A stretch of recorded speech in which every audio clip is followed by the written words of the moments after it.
Hey everyone, stop scrolling. Did you know a desperate, loving plea was sent from heaven? That's the true story of Fatima. It's not a person, it's a place in Portugal where the Blessed Virgin Mary, the Queen of Heaven, appeared not in a glorious cathedral, but in a small, dusty field.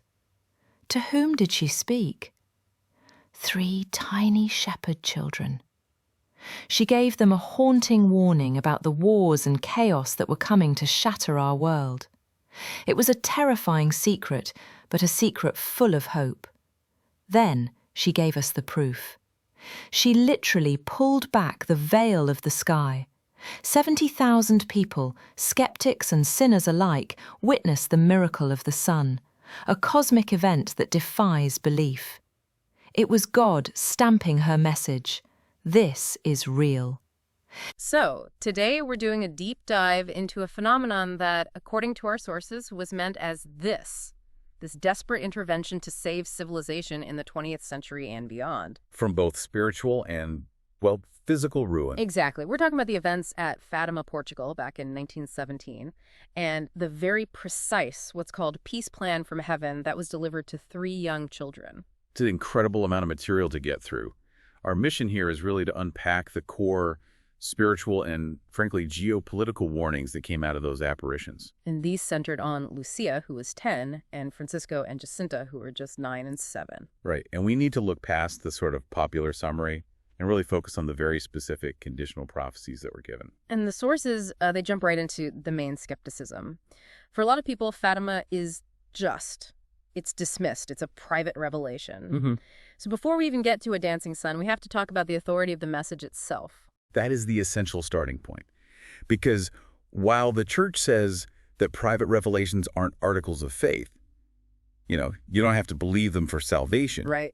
The churchmen, in our research, they argue that when one contains a message for the entire world, an urgent message, you can't just safely ignore it.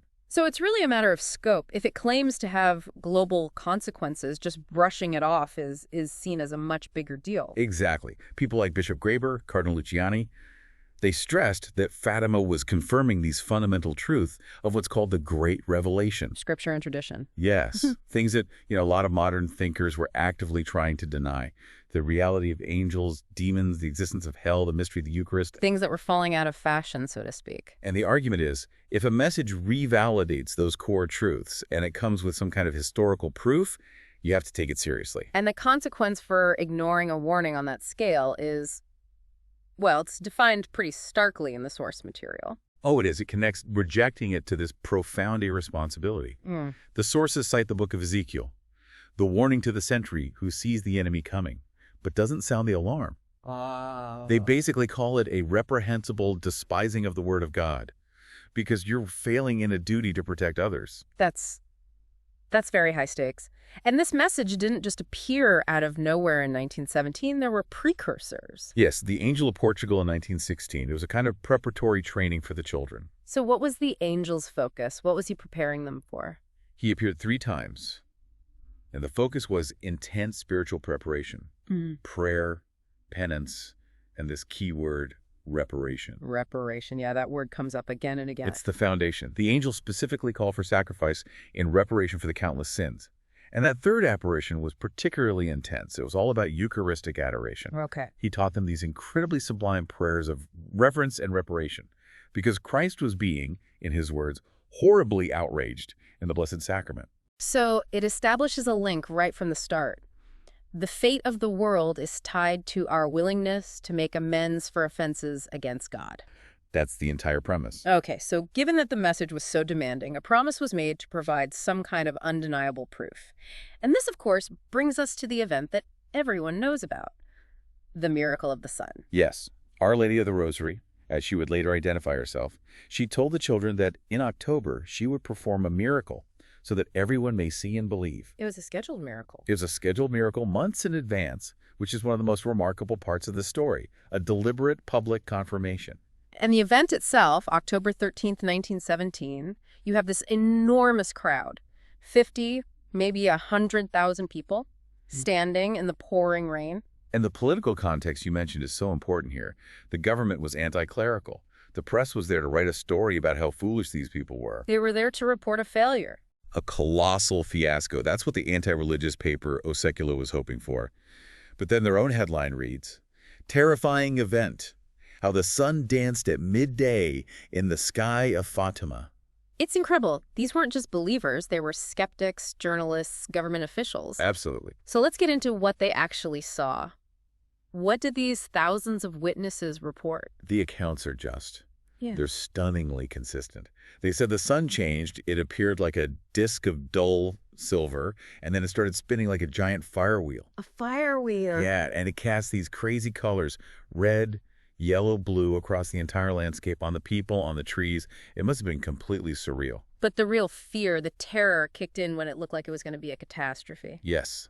That's when witnesses said the sun seemed to detach itself from the sky and just plunged zigzaggedly down toward the crowd. Oh, my goodness. People were screaming. They fell to their knees thinking the world was ending. I mean, the psychological impact must have been immense. Mm-hmm. And then there's that scientifically impossible epilogue to the whole thing. The final, inexplicable detail. Right after the sun returned to its place, everyone realized that the ground, which had been a sea of mud from the rain, And their clothes. and their soaking wet clothes were all, in an instant, completely dry. Which just can't happen. It can't. And that physical impossibility, seen by so many people over a huge area, we're talking 600 square miles. That's why the sources say you can throw the idea of collective hallucination right out the window. It was, as one source puts it, God's own fiery signature in the sky. So once that public proof was delivered, the content of the message itself becomes, well, inescapable. And it pivots from this beautiful, crazy miracle to a very stark warning. A really stark warning. The children were shown a vision of hell. Which is terrifying. It's terrifying. And Sister Lucia later insisted that this vision was meant for an age, our age, that had lost the sense of sin. What does that mean, lost the sense of sin? Well, the idea that we've tried to eliminate the concept, we've redefined sin as either a crime, a legal problem, or a psychological complex, an illness. Not a personal moral failure. Exactly. And the message asserts that this spiritual confusion is what opens the door to global destruction. That's a huge pivot. So if the problem is this loss of individual accountability, what were the conditional prophecies for the world if people rejected the call to convert? The punishments were twofold, and they were conditional. First, a war even worse than World War I. Which is just ending. Which was still raging. Okay. And she said it would be preceded by an unknown light in the night sky. And the sources connect that to a specific event. They do. They point to this astonishing aurora borealis seen all across Europe in January 1938. Yeah. And that was followed almost immediately by the annexation of Austria and, the final run-up to World War II. Wow. And the second prophecy, the more long-term political one, that's probably the most famous part of the message. That Russia would spread its errors throughout the world, fomenting wars and persecutions of the church. And this wasn't just a religious concern. No. The ultimate chilling consequence tied to this was that various nations will be annihilated. And that word annihilated, that's being said in 1917, decades before the development of weapons that could actually do that. Precisely. The sources draw a direct, forceful line from that 1917 warning to the nuclear age. They quote President Kennedy, physicists, talking about the nuclear sword of Damocles hanging over all of us. So the takeaway for you, the listener, is that this entire existential threat is being framed as fundamentally spiritual. Yes. It all stems from this modern rebellion against God. That's the root cause, according to the message. Okay, so if that's the staggering problem, spiritual failure leading to potential global catastrophe, what's the solution? What does this peace plan from heaven actually require from an individual? Well, the solution is remarkably practical. It's centered on daily life, and it has 3 pillars that are basically inseparable. Okay, what are they? Daily prayer, penance and sacrifice, and then a specific devotion to the Immaculate Heart. So let's start with prayer. It wasn't just pray more, was it? No, it was very specific. Our Lady insisted on praying the rosary every single day in order to obtain peace for the world. And the source stresses its dual nature. It's not just repetitive prayer beats. Right. It's a gospel prayer. It walks you through the entire life of Christ, the core mysteries of salvation. It grounds you in the faith and at the same time obtains grace for the whole world. Okay, pillar 2, penance and sacrifice. That sounds difficult, burdensome. It does, but this is the real aha detail. The angel gave the children this incredibly accessible definition. He said, "Make everything you do a sacrifice. Above all, accept and bear with submission all the sufferings which the Lord may send you." So not just huge, painful things. No, it transforms the small struggles. The frustration of a work meeting, the inconvenience of a family duty, a headache, all of it can become a meritorious act of reparation. You're turning the friction of daily life into a spiritual weapon. That's a great way to put it. It's almost startling when the source brings in that quote from Sir Winston Churchill in 1949. Right. He said, "The fulfillment of spiritual duty in our daily lives is vital to our survival." It's like a secular confirmation of the same principle. It speaks to that universal truth that society's health really depends on individual moral strength. And that brings us to the third pillar. The specific devotion. The 5 First Saturdays. To make amends for offenses against the Immaculate Heart of Mary. And what does that devotion actually involve for someone who wants to do it? It's very structured. On the first Saturday of 5 consecutive months, you have to do 4 things. Okay. Confession, receive Holy Communion, pray the Rosary, and spend 15 minutes meditating on the Rosary's mysteries. And all of it has to be done with the specific intention of making amends. It's very deliberate. Very. And the sources also mention that the Rosary and the brown scapular of Mount Carmel were presented as inseparable, the scapular being a sign of personal consecration. So the message is very heavily weighted toward individual action, but there was one final condition, the ultimate key to Russia's conversion and world peace. And it required a huge global public act. That's the cornerstone.